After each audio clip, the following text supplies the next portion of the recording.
like on the field stuff, what is your opinion on Rodgers being so open, I guess, on the McAfee show and what that creates for the Jets? Just your overall take on what Rodgers has been saying on the air. Well, I mean, he gets paid millions of dollars to say that stuff. So, I mean, it's like you can't tell him not to talk. But I think some of the stuff that you talk about is probably things that shouldn't leave the locker room. And that's just part of the deal right now. And it's, sometimes you want to put the toothpaste back in the tube, but, you're on McAfee show, everybody's going to hear it, everybody's going to, comment on it. And so I think it puts teams in a tough position, honestly. I would never tell anybody to put a muzzle on somebody. They can't be, free to talk and free to speak their mind. But when it comes to the team and team stuff, it's one thing, personal things and opinions. That's one thing. But team stuff, I think, has to stay in the locker room. Well, I agree, and you say it's part of the deal, but, it's only part of the deal for a team that's dysfunctional like the New York Jets. Competent franchises, this doesn't happen, Baldy. Well, I mean, the Green Bay Packers are a competent franchise. It happened there. Now, you could say it was the tail end, but it still happened. And so,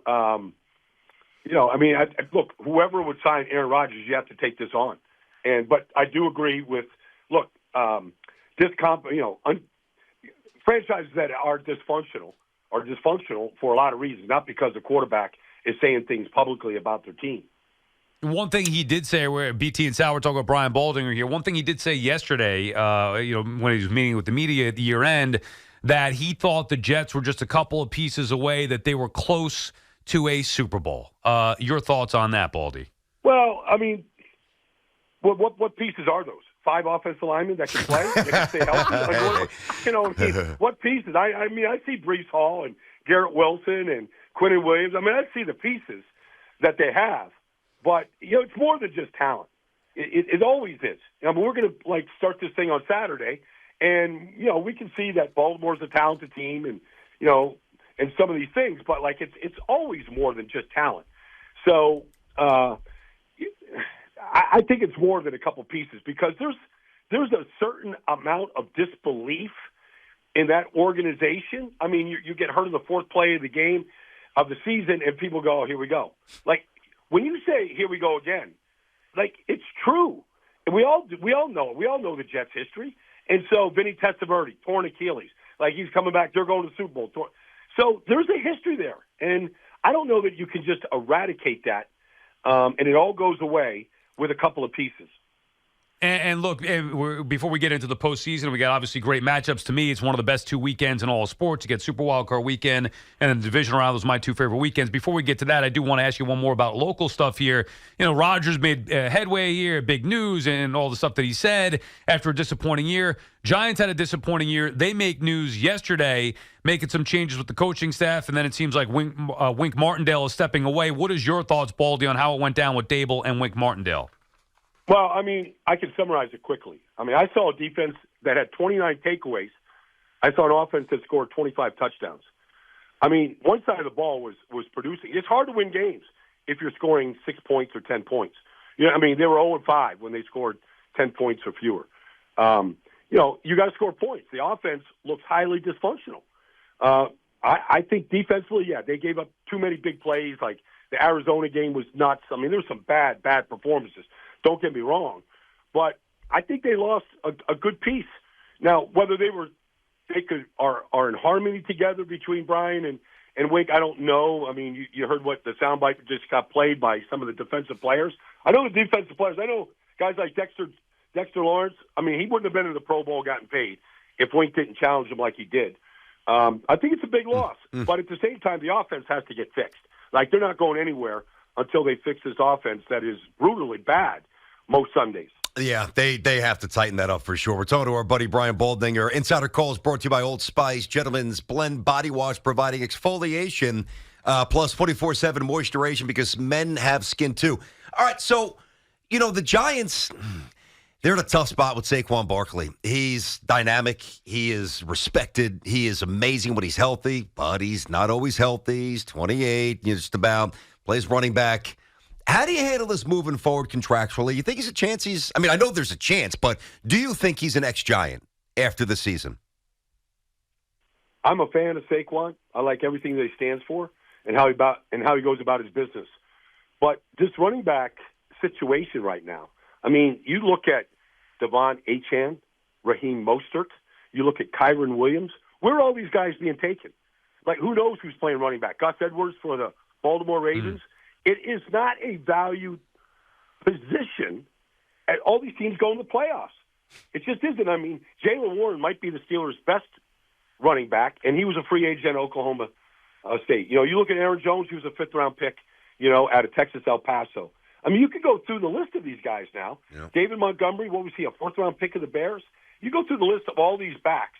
Like, nobody is a franchise player in any of these places right now. Motor Singletary starts for the Houston Texans. He was a third-round pick out of Florida Atlantic. I mean, basically, it's telling you, like, go find these backs. Like, do your homework, go find them. But Kyron Williams was a fifth-round pick, and he ran for more yards per game than any back in the league this year as a fifth-rounder. So I think there's real truth, not devaluing the position, and I don't want to take anything away from the ability to earn a big paycheck. But these teams are telling you, we're not going to put money into that position and spend high draft picks on that position. So you let him go? Well, I mean, if there's a way to make it work, fine. There's a way to contractually make it work and keep him because he's a big cornerstone to this franchise.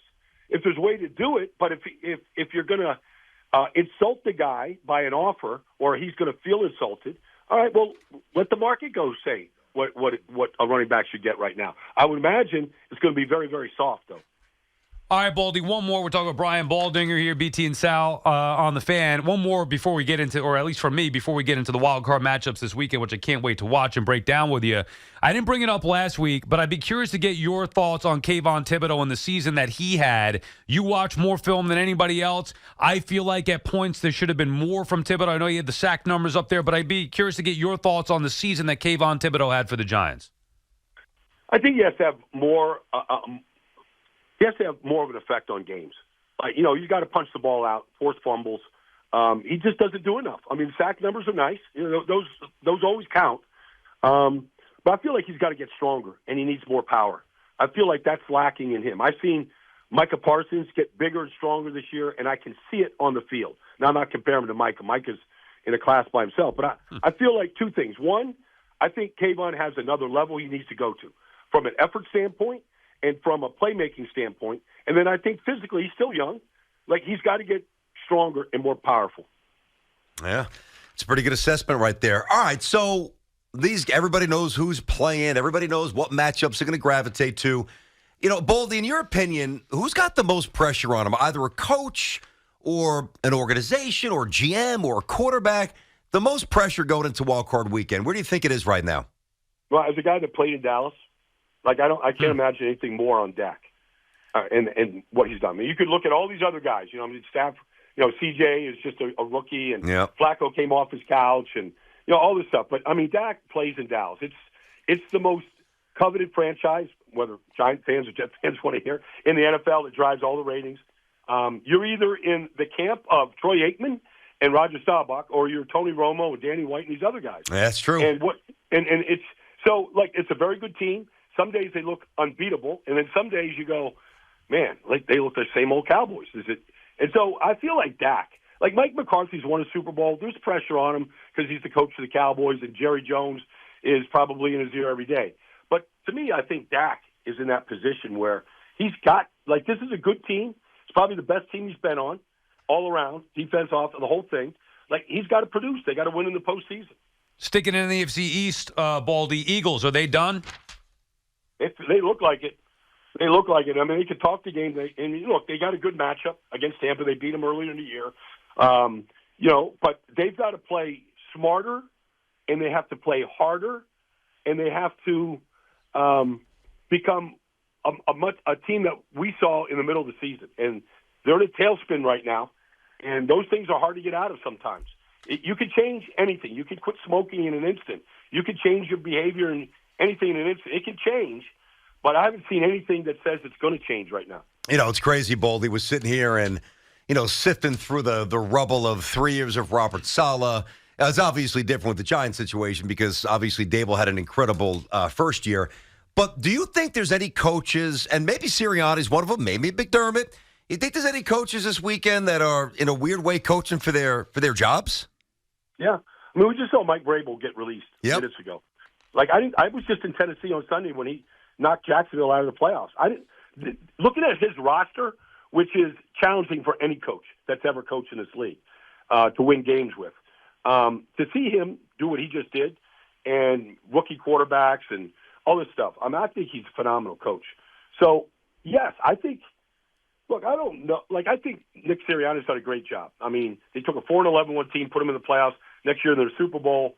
They were 10-1 at one point. I can't imagine them getting fired. But if they go down there and just stink it up in Tampa, like, there's going to be rumblings about that. We saw Doug Peterson go from winning a Super Bowl to getting bounced out in 2 years. It can happen. But I think everybody else, when I look around it, obviously McVay and maybe in Dallas, if they get bounced by Green Bay, there could be a change. Wow. There could be a change. Yeah. Who do you think comes the most aggressively after Harbaugh? Well, it's going to be a big sweepstakes. Like, I think the Chargers are, if they have like a Learjet that flies really fast from Ann Arbor to Los Angeles, I think that's probably team number one. But I'm sure Chicago's is having, I don't think anybody's pushing to get Matt Eberflus out of there. But if the Chicago fan base could get Harbaugh, I mean, they would throw a parade right now in Chicago, down Michigan Avenue. But I think Washington, there's going to be a big sweepstakes. Atlanta, they're all going to take a swing at Harbaugh right now.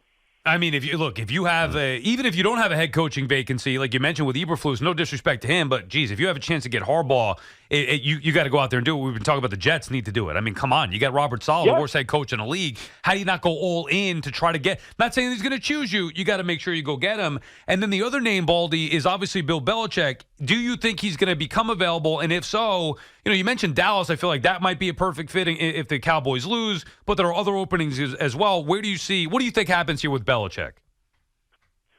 Well, I think there's conversations being had about all of it. But in some ways, wouldn't it be something? Belichick obviously is, at the top of the mountain. But what if he went someplace else? What if he went to Atlanta and won a Super Bowl? I mean, we just the way we talked about Brady when he went to Tampa and won a Super Bowl, they're like he went up another notch in everybody's eyes. Like if Belichick went to some other losing franchise and got a quarterback and had him competing for a championship in a year or 2 years, we would go, yeah, we were right all along. Dick is the greatest coach of all time. Like sometimes you just need a change, just a spark, new energy, new way of doing things, new people, put your stamp on it. Like I think there's something about him going someplace else that's attractive. Like he saw Parcells bounce around from team to team and instantly put him in the playoffs, elevate him.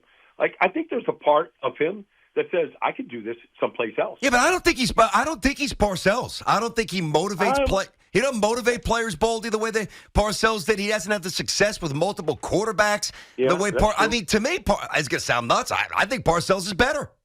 Well, I mean, I'm a Bill Parcells fan on every level, and you're probably right about what you just said. But I'm not saying he is Parcells from a motivation standpoint and just go from Dallas to New York to Patriots, New England, whatever, and win. But I think he would. I think the challenge would be fun for him. Yeah, okay. And I personally would love to see that because I've always been the believer of Belichick.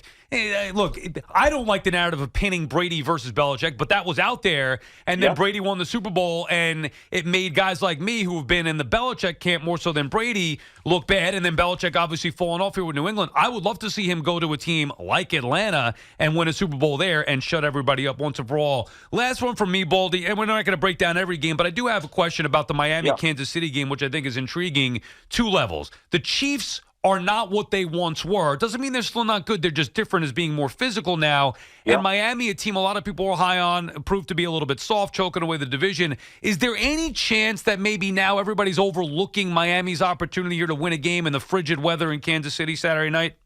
Absolutely.